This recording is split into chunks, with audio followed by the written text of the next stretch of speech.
All right, Shalom Akim. This is lawyer from the GMS Miami camp with Shamar, and Kunal, giving all praises to Yahweh, Bahashim, Yahweh Shai, double honors to the elder apostles of Great Millstone, and salutation to all the Akim out there doing the work in truth and sincerity. Today we have another GMS time capsule, number 4, going into Sennacherib's Prism. Okay, and we're gonna go through it real quick, go through some scriptures, and like as our custom is to do, link it up with some archaeology and some artifacts. Go ahead, up. All right, this is 2 Kings 18 and 13. Now in the 14th year of King Hezekiah, did Sennacherib, king of Assyria, come up against all the fenced cities of Judah and took them. Right, man. And we went into that in the last time capsule with the Lachish reliefs. Okay. How Sennacherib went and throughout all Judah, and he captured Lachish, etc., etc. And he actually had a relief. He actually had it recorded on his walls of his palace in Nineveh, if I'm correct. So go ahead. Verse 14. Hezekiah, king of Judah, sent to the king of Assyria to Lachish, saying, I have offended, return from me. That which thou puttest on me will I bear. Right. The reason why Hezekiah said that is because basically Hezekiah was he was actually in fear. The king of Assyria had basically taken all the cities of Judah. He took them down, and Hezekiah was in Jerusalem, and Jerusalem was the last stronghold of the southern kingdom of Judah.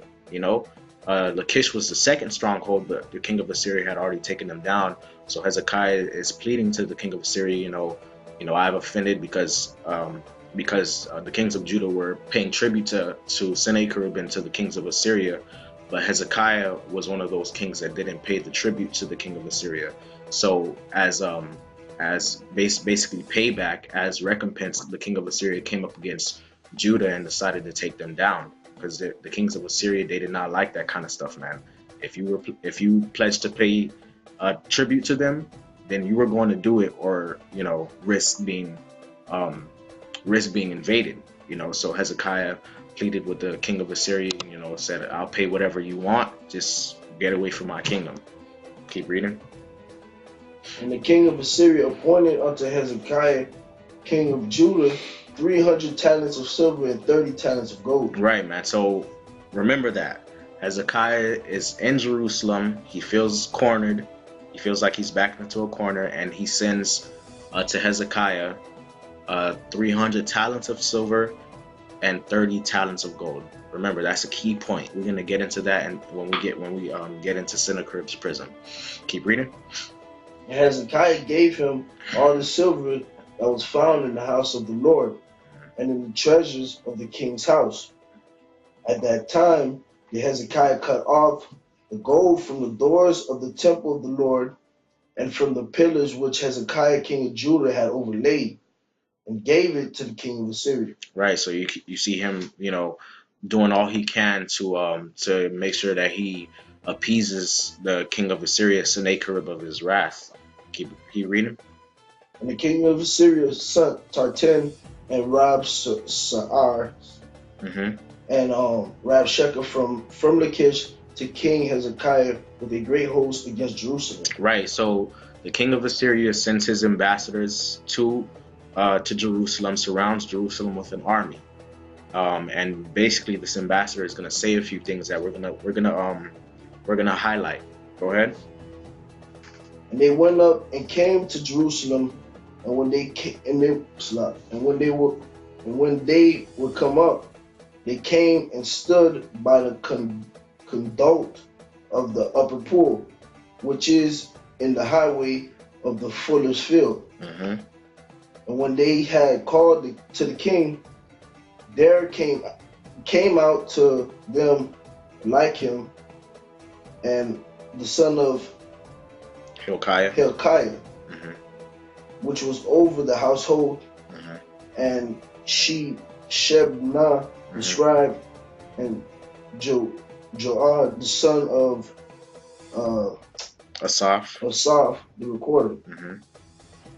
And Rabshakeh said unto them, Speak ye now to Hezekiah, thus saith the great king, the king of Assyria, what confidence is this wherein thou trustest. Right. So we're gonna highlight that that Rabshakeh, which is one of the king of Assyria's ambassadors, says or calls the king of Assyria has Sennacherib the great king, because that was one of the titles of Sennacherib, and we're gonna highlight that too when we go into the article. That's part of the points to show that the scriptures is on point, man. Keep going. Thou sayest, but they are but vain words. I have counsel and strength for the war. Now on whom doest thou trust, that thou rebellest against me? Right. So the king of Assyria sends this messenger Rabshakeh, and he boasts about how wise he is and how strong his army is, because at the time the kingdom or the empire of Assyria was the strongest empire, or was the world power at the time. They had taken down Babylon. They had taken down a lot of the kingdoms, their surrounding kingdoms, and they took down Northern Kingdom too by this time. So they were pretty much boastful, and they fought up against the Egyptians, and the Egyptians were famous for their chariots, their horsemen, their bowmen, and they defeated the Egyptians as well when you go into the history. Keep reading. Now behold, thou trustest upon the staff of this bruised reed, even upon Egypt, on which if a man lean, it will go into his hand and pierce it.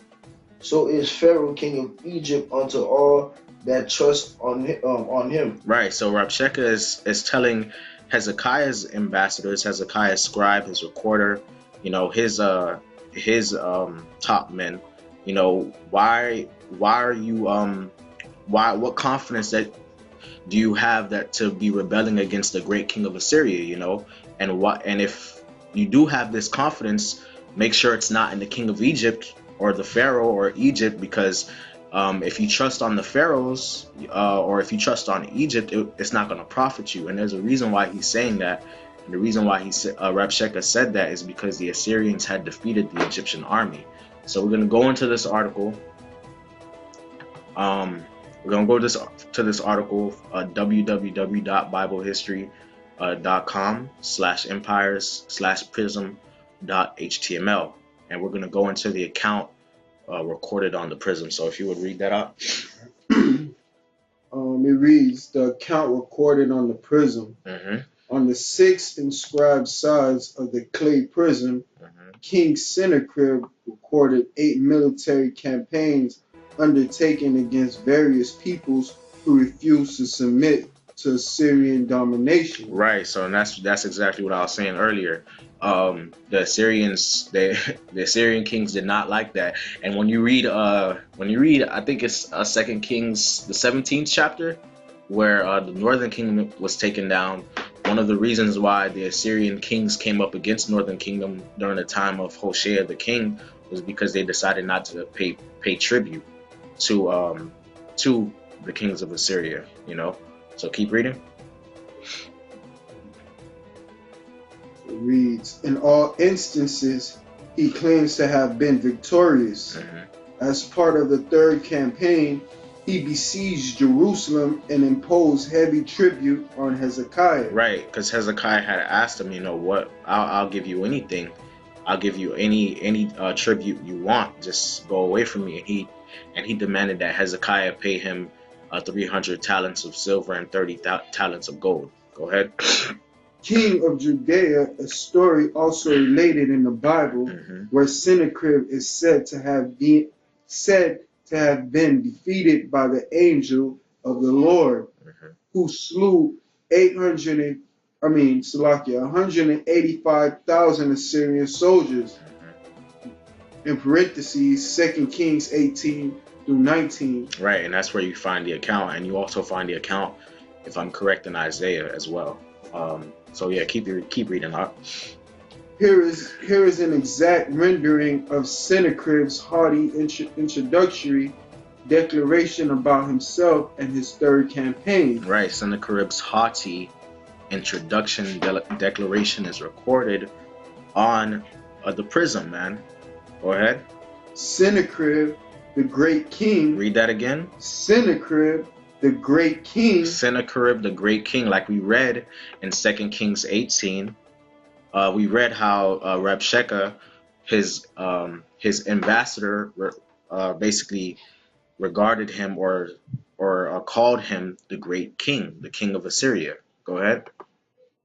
The mighty king, king of the world. Right, because Assyria was a world power at the time. Go ahead. King of Assyria, king of the four quarters, the wise shepherd, favorite of the great gods, guardian of right, lover of justice, who lends support, who comes to the aid of the destitute, who performs pious acts, perfect hero, mighty man, first among all princes, the powerful one who consumes the insubmissive. Read that part again.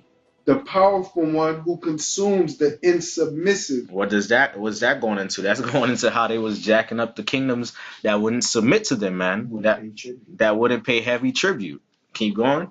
Who strikes the wicked with the thunderbolt, the god Assur, the great mountain, the unrivaled water. The unrivaled kinship has entrusted to me, and above all those who dwell in places has made powerful my weapons. From the upper sea of the setting sun to the lower sea of the rising sun. Right, the upper sea of the setting sun to the lower sea of the rising sun, because the Assyrian Empire stretched from the Persian Gulf all the way to the Mediterranean. So that's what that's talking about, from the upper sea of the setting sun and the lower sea of the rising sun. Go ahead. He has brought the black-headed people in submission at my feet, and mighty kings feared my welfare, leaving their homes and flying alone, like this Sindanu, the bird of the cave, to some inaccessible place. Right. So we're gonna jump down a little bit. Read that third small paragraph actually for me. Read that third small.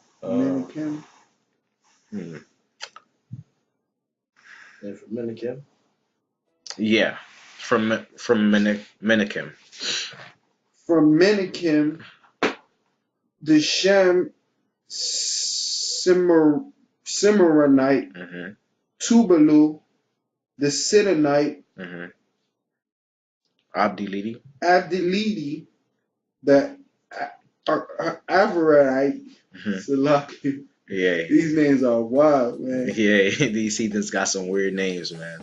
Uru, Maliki, the Gubalite, Midi, the Ashdonite, Budu Alu, the Beth Ammonite. Yeah, the Beth Ammonite. So that lets you know that these places, these kingdoms, these nations that's mentioned in the Bible is actually existed. Okay, go ahead. Kamusu, Nabi, the Moabite, Malik, Ramu, the Edomite, kings of Amuru, all of them numerous presents as their heavy tribute. They brought before me for the fourth time and kissed my feet. Khan. Okay, so we're gonna jump down. Read where it says the officials. The officials, nobles, and people of Ekron who had thrown Padai, their king, bound by oath and curse of Assyria, into fetters of iron, and have given him over to Hezekiah. Boom. And have given him over to Hezekiah, man. That's the same Hezekiah that we just read about in 2 Kings 18, man. So that proves that Hezekiah actually was a real person, you know. Not that we need anybody to tell us that, not that we need a heathen to record it, but it shows you that these scriptures are actually historically valid, man. People talk about how the Bible's a fairy tale, these people didn't exist. Yes, they did exist, man. Okay, go ahead. The Judite, he kept him in confinement like an enemy. Their heart became afraid, and they called upon the Egyptian kings, the bowmen, chariots, and horses of the king of Meluha, which is Ethiopia, a countless host, and these came to their aid. In the neighborhood of El Tekeh, their ranks being drawn up before me, they offered battle. With the aid of Assur, my lord, I fought with them and brought about their defeat. The Egyptian charioteers and princes, together with the Ethiopian king charioteers, my hands captured alive in the midst of the battle. Eltica and Timnah I besieged, I captured, and I took away their spoil. Right, and we just read in 2 Kings about how those who trust in the Egyptians is like a man that lean upon a reed, man. You know, the reason why Rabshakeh said that is because the Assyrians had defeated the Egyptians, man, when the Egyptians tried to come to help, you know. And that's recorded in Sennacherib's prism, man. So that's another point right there. So we're gonna jump down to the last paragraph in the account. As for Hezekiah the Judite, who did not submit to my yoke, 46 of his strong walled cities, as well as the small towns in their area, which were without number, by leveling with battling rams, and by bringing up siege engines, and by attacking and storming on foot, by mines, tunnels, and breaches, I besieged and took them. Right, and we just read that in 2 Kings 18, the 13th verse, man.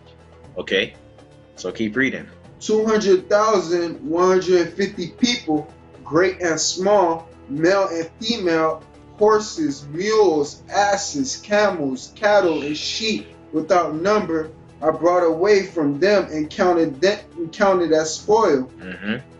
Hezekiah himself, like a caged bird, I shut in Jerusalem, his royal city. Right, man, and we just broke that down in 2 Kings 18, man.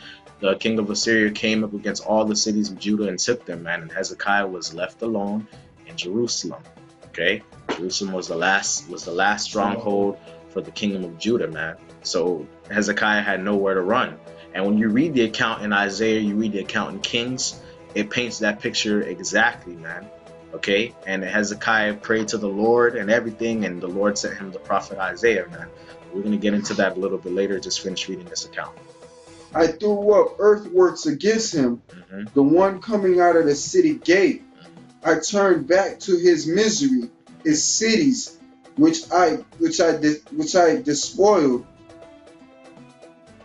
I cut off from him his land, and to Mittini, king of Ashdod, Padai, king of Ekron, and Silabel, king of Gaza, I gave them, and thus I diminished his land. I added to the former tribute, and I laid upon him the surrender of their land, and imposed gifts for my majesties. As for Hezekiah, the terrifying splendor of my majesty overcame him, and the Arabs and his mercenary troops, which he had brought in to strengthen Jerusalem, his royal city, deserted him. In addition to the 30 talents of gold and 800 talents of silver, gems, anatomy, jewels, large carnelians, ivory inlaid couches, ivory inlaid chairs, elephant hides, elephant tusks, ebony, boxwood, all kind of valuable treasures, as well as his daughters, his harem, his male and female musicians, which he had brought after me to Nineveh, my royal city, to pay tribute and to accept servitude. He dispatched his messengers. Right, so we read that, and that lines up with what was written in 2 Kings 18, but we're gonna go to 2 Kings 19 and actually, you know what? Keep reading that article. Read the rest of it. Word to word. The biblical comparison. All right. The biblical comparison. Mm-hmm. The best way to see the accuracy of the biblical account with the record on Sennacherib Prism is to compare 2 Kings 18 and 13 through 2 Kings 19 and 37 and Isaiah 36 1 through 37 and 38 with the last paragraph on the above account. A mystery of history. After comparing the biblical account with that of the Sennacherib Prism, one scripture stands out above all the rest, which remains a mystery even to today. It is also recorded in the book of Kings along with the book of Isaiah. Right, so we're gonna go to the book of Kings of chapter 19. This 2 Kings 19 and 32. Therefore thus saith the Lord concerning the king of Assyria, he shall not come into the city, nor shoot an arrow there, nor come before it with shield, nor cast a bank against it. Right, man, and that's the mystery that it's talking about, because when we're gonna go back into the article and read it. The mystery is that in Hezekiah's and Sennacherib's prism, Salakia, he never records actually defeating or taking down Jerusalem. He only records how he made the king of Judah, Hezekiah, pay tribute, and how he surrounded Jerusalem, and how he had Hezekiah back basically with his back against the wall, you know, but he never records actually taking Jerusalem down, and there's a reason why. Keep reading. Verse 33. By the way that he came, by the same shall he return, and shall not come into the city, saith Yahweh Shema Shah. Keep going. For I will defend this city to save it for my own sake, and for my servant David's sake. And it came to pass that night that the angel of Yahweh went out and smote in the camp of the Assyrians 185,000. And when they arose early in the morning, behold, they were all dead corpse. Right, man. So the reason why they were never able to defeat Jerusalem and take Jerusalem down is because they didn't enter into the city, you know, and the Lord actually sent an angel amongst the camp of the Assyrians and killed a bunch of the Assyrian soldiers, man. So they had to flee, man, because they didn't know what was going on, man. Go ahead. So Sennacherib, king of Assyria, departed and went and returned and dwelt in Nineveh. And it came to pass, as he was worshiping in the house of Nisroch his god, that Adram Elect and Sharezer, his sons, smote him with the sword, and they escaped into the land of Armenia, and Asarhaddon, his son, reigned in his stead. Right, man. So the king of Assyria, when he saw that his army was pretty much damn near destroyed, he went back to Nineveh, and while he was worshiping his god, his two sons killed him, man. So we're gonna go back into the article real quick. We're gonna finish it off and link those two things up. Read the script. Actually, finish reading the paragraph. It is the part where Isaiah gives a word from the Lord just after King Hezekiah's awesome prayer. It's Isaiah 37, 33 to 38. Therefore, thus saith the Lord concerning the king of Assyria, he shall not come into the city, nor shoot an arrow there, nor come before it with shield, nor build a siege mound against it. By the way that he came, by the same shall he return, and he shall not come into the city, says the Lord, for I will defend the city to save it for my own sake and for my servant's David's sake. Then the angel of the Lord went out and killed in the camp of the Assyrians 185,000. And when people arose early in the morning, there were the corpse all dead. So Sennacherib, king of Assyria, departed and went away, returned home, and remained at Nineveh. Right, and that's the prophecy, and Isaiah is the same thing that we just read in 2 Kings 19. And so Isaiah was basically the prophet at the time when this was happening. Yeah, the Lord said, I want to add, the Lord said he would defend Jerusalem for his sake, because those kings would probably defile the temple, man. You know? And then and for David's sake, you never know, the king of Syria, just like his prison reed, he was a consumer of them who were insubmissive. Who was insubmissive, so you probably would try to do away with Judah in the whole, man. Mm. So the Lord saved Jerusalem in that case, just like last time the last time Capsule was doing the kiss relief, mm-hmm. and they basically said the reason why there was no record of Jerusalem being destroyed is because the Lord didn't allow the Assyrians to destroy Lachish or destroy Judah in the whole, man. Mm-hmm. You know? And then that's a good point that you brought out. You said that the Lord did it for his own sake, man, because when you read the account in Isaiah, you read the account in 2 Kings, basically the Assyrians, they was basically saying, you trust in the Lord your God, you trust in Yahweh your God, man, but which one of the gods of the nations ever defended the enemies of Assyria from the kings of Assyria? Yeah, come. That's why he said, what confidence is this word thou trusted? Right. What thou sayest, but they felt like it was vain words when Hezekiah was sending the priests to basically say, we trust in Yahweh Shemashah got us. Yahweh got us. The Assyrians was like, man, it's vain words, because the Egyptians said they gods got them. Hotep or Seth got them, and they got put to death, man. Correct. So the Assyrians basically to sum it up, trying to shit on Yahweh, man. Mm-hmm. And Yahweh don't take that, man. Khan, that's right, man. So finish reading the rest of the article out. Correct. Miracles. Mm-hmm. This miracle cannot be substantiated by archaeological discoveries, for a reason of which only God knows.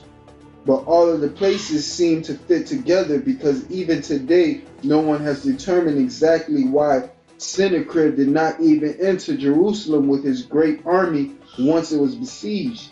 After reading his campaigns on his prism, it would seem that this was the thing he had intended to do, and with all anxiety. Another revealing fact is that at this point in time, there was an abrupt discontinuance of Assyria's western invasion. Professor George Rawlinson of Oxford noted, Sennacherib during his later year made no exception further westward than Cilicia, nor were the Assyrian designs against southern Syria and Egypt resumed till towards the close of the reign of Esarhaddon, historical illustration of the Old Testament. Okay, so read the next paragraph, Herodotus. Herodotus, the father of ancient Greek history, records what is probably an Egyptian legend that grew out of the historical event. He suggests that Sennacherib's fighting force was greatly reduced when in one night a plague of field mice gnawed the quivers, bowstrings, and shield straps of his soldiers, thus making them suddenly vulnerable to their enemies. Mm-hmm. Keep reading. Josephus quotes the Chaldean historian the water. Historian Berosus as follows. Now, when Sennacherib was returning from his Egyptian war to Jerusalem, he found his army under Rabshakeh, his general, in danger by a plague. For the Most High has sent a pestilential distemper upon his army, and on the very night of the siege, 180,500 with their captains and generals were destroyed. Right. So even a Chaldean, a Babylonian Cushite historian, Berosus, mentions or says something similar exactly to what's written in the Bible, man, in the prophecy of Isaiah and 2 Kings 19, man. Okay, so jump down. Sennacherib murdered by his own sons. Sennacherib murdered by his own sons. One interesting note worth investigating further is where the Bible records what happened to Sennacherib once he had returned to Nineveh without his great army.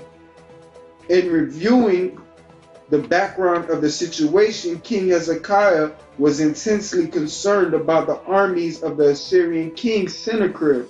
He sent his servants to inquire of the prophet Isaiah just exactly what the Lord was saying that he needed to do. Once his servants had found Isaiah, he said, this is 2 Kings 19, 6-7, and Isaiah said to them, thus you shall say to your masters, thus says the Lord, do not be afraid of the words which you have heard, with which the servants of the king of Assyria have blasphemed me.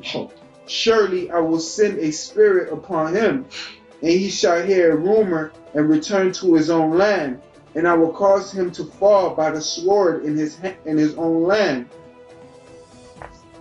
I was gonna say, see how the Lord said the servants of the king of Syria have blasphemed him because they said, what is your confidence that y'all trusted, man? Y'all speaking this, but it's nothing but vain. So they basically, like I was saying earlier, they some in layman's terms shitted on the Most High. So the Most High like, yo, and that's blasphemy, man. You don't talk against y'all like that, man. The book of Kings goes on to record what had actually happened to Sennacherib once he returned to his capital, Nineveh. 2 Kings 19:37. Now it came to pass, as Sennacherib, was worshiping in the temple of Nisroch, his god, that his sons Adramelech and Sharezer struck him down with the sword, and they escaped into the land of Ararat. That's Armenia. Then Asharadan, his son, reigned in his place. This exact same amount was unearthed. This same account was unearthed, having been recorded on a clay tablet, now in the British Museum. On the 20th day of the month, Tebeth, Sennacherib, king of Assyria, his son slew him in rebellion. Esarhaddon, his son, sat on the throne of Assyria. This clay tablet, along with 2 Kings 19:37, was the last record mention of Sennacherib, the powerful Assyrian monarch who once ruled the world. So there you go, man. In this one article, man, this one article covers so many scriptures, covers what's written in 2 Kings 18, 2 Kings 19, which is basically a parallel of what's written in Isaiah 36 and Isaiah 37, man. You have the Assyrian king boasting that he's the great king of the world. He's wise. He has a strong army. You have him coming up against the kingdom of Judah, taking all of the cities, which is recorded. You have him basically, he has Hezekiah backed into a corner. You have him demanding Hezekiah for 300 talents of silver, 30 talents of gold, which is recorded in the prism. You have all these names of all these biblical places, the Ammonites, the Moabites, the Edomites. Then on top of that, you also have how the Assyrians defeated the Egyptians, which we read in 2 Kings 18. And then you have how he came up against Jerusalem, but he wasn't able to enter into Jerusalem because the Most High sent angels to destroy their army. And then you have him return back to Assyria, which is recorded on this clay tablet. And when he was in Assyria, in Nineveh, he was killed by his 2 sons, and his son Asarhaddon reigned in his stead, man. All of that as a recap for you brothers, man. This was I enjoyed this lesson, man. I enjoyed this this time capsule, man. So with that, man, we want to give all praises to Yahweh, Bahashem, Yahweh Shai. Double honors to the elder apostles of Great Millstone, and salutation to all the Akim out there pushing the word of Yahweh, Bahashem, Yahweh Shai in truth and sincerity. Shalom, Akim. Kwame Yasharala. Kwame Yasharala. One of the most fascinating war campaigns in the ancient world took place in the year 701 BCE, when Sennacherib, king of Assyria, set out with a mighty army in an attempt to conquer Hezekiah, king of Judea, and his capital, Jerusalem. For thousands of years, we knew about this campaign only in the pages of the Bible, until 1830, when a surprising discovery was made in northern Iraq. In Sennacherib's palace in the city of Nineveh, archaeologists found a hexagonal prism made of baked clay with an inscription in Akkadian. In the inscription, Sennacherib, the great conqueror, commemorates his military campaigns, including his expedition to the land of Judea and Jerusalem. Sennacherib boastfully presents himself in the opening sentences. I am Sennacherib, the great king, the mighty king, king of the world. He continues by bragging about his sophisticated conquest of the fortified cities of Judea. As for Hezekiah the Judahite, who did not submit to my yoke, 46 of his strong-walled cities, as well as the small towns in their area, which were without number, by leveling with battering rams and by bringing up siege engines. The Book of Kings recounts very much the same reality. Now in the 14th year of King Hezekiah, did Sennacherib, king of Assyria, come up against all the fenced cities of Judah and took them. It is fascinating that even the heavy taxes imposed by Sennacherib upon Hezekiah are described in an almost identical manner, both in the Prism and in the Bible. He, Hezekiah, overwhelmed by my majestic awe, he sent me to Nineveh, my capital, 30 talents of gold. And Hezekiah, king of Judah, sent to the king of Assyria 300 talents of silver and 30 talents of gold. Despite the heavy taxes that he had imposed, Sennacherib was determined to conquer Jerusalem. However, the end of the story and the fate of the city as described in the Prism is very peculiar. Rather than boast of his conquest of Jerusalem, Sennacherib settles for a brief description of the caged king Hezekiah. As for Hezekiah the Judahite, like a caged bird, I shut him up in Jerusalem, his royal city. I threw up earthworks against him, and one coming out of the city gate, I turned back to his misery. Many scholars believe that this meager account serves as convincing proof that Sennacherib did not succeed in his design to conquer Jerusalem. The Assyrian army had to withdraw after failing to subdue its enemy. A more precise account of the battle's end and of what took place behind the walls of Jerusalem is brought forth in the prophecy of Isaiah. Therefore, thus says the Lord concerning the king of Assyria, he shall not come into the city, nor shoot an arrow there, nor come before it with shields, nor cast a bank against it. By the way he came, by the same shall he return, and shall not come into the city, says the Lord.